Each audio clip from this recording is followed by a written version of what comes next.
Hello new Cooper students, I'm Mrs Ruth, I'm the head of food here at Cooper's, and today I'm going to give you a sneak preview of one of the dishes that you're going to be making in Year 7. These are called pizza Whirls and are a bit of a Cooper's favourite.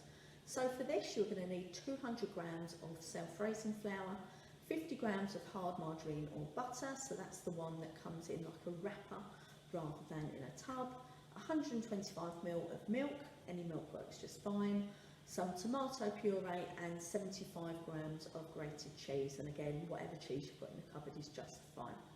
So what you're going to do is before you start to cook is get yourself ready to cook. So as you can see I've got my apron on here.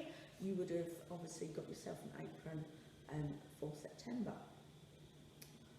You need to wash your hands, you need to tie your hair back if your hair is long, and obviously clean hands is very, very important. Okay, so first things we're going to do is we are going to sieve our self-raising flour.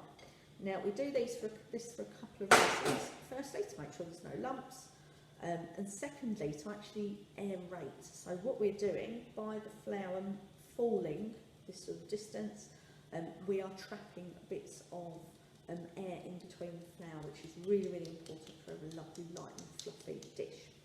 Okay, so as you can see, we have done that. The next thing you're going to do is going to take your butter, okay, and you're now going to rub this in. Now you might find this easier to actually give it a little bit of a chop first into smaller pieces, just to make it easier to rub in. Now the reason I said to use a hard margarine is basically if you try and use the soft stuff, it doesn't rub in particularly well. Obviously, if that's all you've got, still have go. Okay, so what you're going to do is rub in. So I always say to the students, always rub in with your fingertips because the palms are actually the hottest part of your hand. And when you're working with fat, you don't want to be getting your fat particularly warm.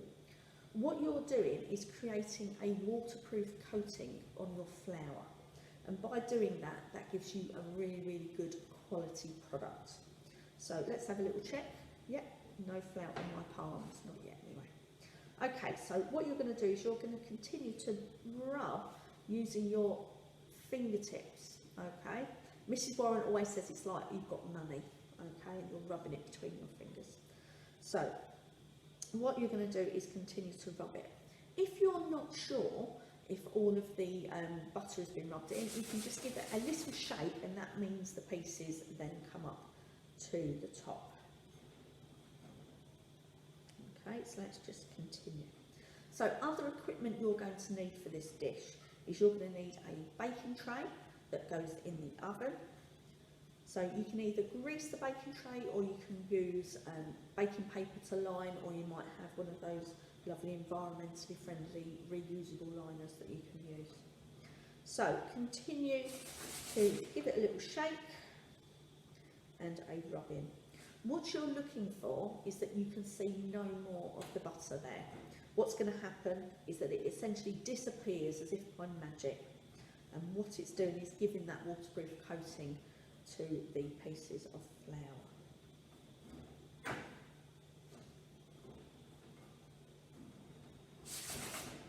Okay, so that takes a couple of minutes. Okay, sometimes it makes your hands hurt a little bit, so if that's what's happening for you, have a little bit of a break. Okay, so I think mine is good to go. So if you just rub your hands like that, most of it will come off. Okay, you need to measure out your milk. My advice is to put half in first. Okay, so let's put half in. That's roughly about half. And then if you take a palette knife like this, or if you don't have a palette knife, just use a spoon or a table knife, and you're going to mix it in. Okay, and you're going to start to see it clump together like this. Okay, now the most important thing to say at this point is that you might not need all of the milk that you have weighed out, all of that 125. Okay, so what you're going to do after you put half in is you're going to get your hands in, because your hands are really, really good at telling if something is wet or dry. So next, put about half of what is left in here, so therefore you've had 3/4 in. Okay, so palette knife back in again, Give it another mix.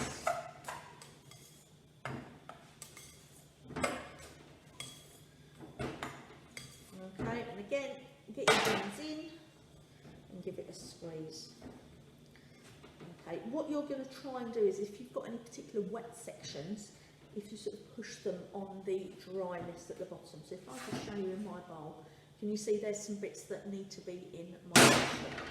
So what I'm going to do is I'm just going to put a little bit more of milk on top. Okay, and then let's see if we can get all of that in. Yes, that looks about fine. Okay. The next thing you're going to do is put it right on your work surface. So you want to sprinkle a little bit of flour. Don't worry if you don't have a flour shaker, just get some out of the bag of flour. And then you are going to put it down. Okay, and then you're going to either pat or roll this out to be around about the size of an A4 sheet of paper. So that's like an exercise book. Okay, so if you're using a rolling pin, you want to make sure that you are putting a bit of flour on as well. Okay. So if your dough is particularly sticky, what you might want to do is roll it out between a couple of pieces of grease proof, because that would then stop it from sticking. Okay. So there I've got my dough. So the next thing I'm going to do is squeeze my tomato puree. Okay. And this bit is sort of like personal preference. How tomato-y do you want it to be? Okay. I quite like a bit of barbecue sauce as well, instead of the tomato puree, or you might want to use like a garlic paste or something like that. It all depends what you're in the mood for. This is a very adaptable recipe depending on what you fancy. Okay, so once you've done that, you're going to take your cheese. Now it's quite important to get your ingredients all over the surface of your dough, so it's not like a pizza where you might have a border around the edges. So let's put that on. So if you sprinkle it on, trying to get it in all the areas. Okay. So at the moment it's essentially looking like a pizza. What you're then going to do is take your palette knife again, and you want to roll your longest edge. So if you think about a rectangle, you're going on the long sides, not the short sides. And essentially what you do is you roll it up like a Swiss roll. Okay. And again, if it's sticking, use your palette knife just to ease it off the work surface.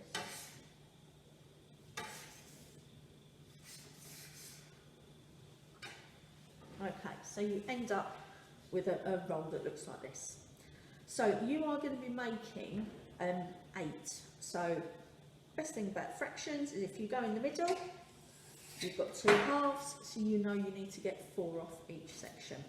And that's nice and easy to do, just like this.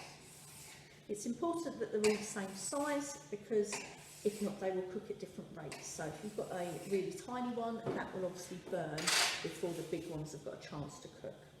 So now you've got what looks like a Swiss roll. When you're baking these, it's important that they are swirly side up. Okay, so this bit here is going to be pointing towards the ceiling. So if you put them on your prepared baking tray that we talked about earlier, okay, and you want to space them apart because they will grow when they cook. Okay, so as you can see, they're now ready to go into the oven. Okay, so I've just got these pizza whirls out of the oven, obviously remembering to be safe with oven gloves. So you want these to cool down nicely, so hold on to the baking tray and then with the palette knife just move them across.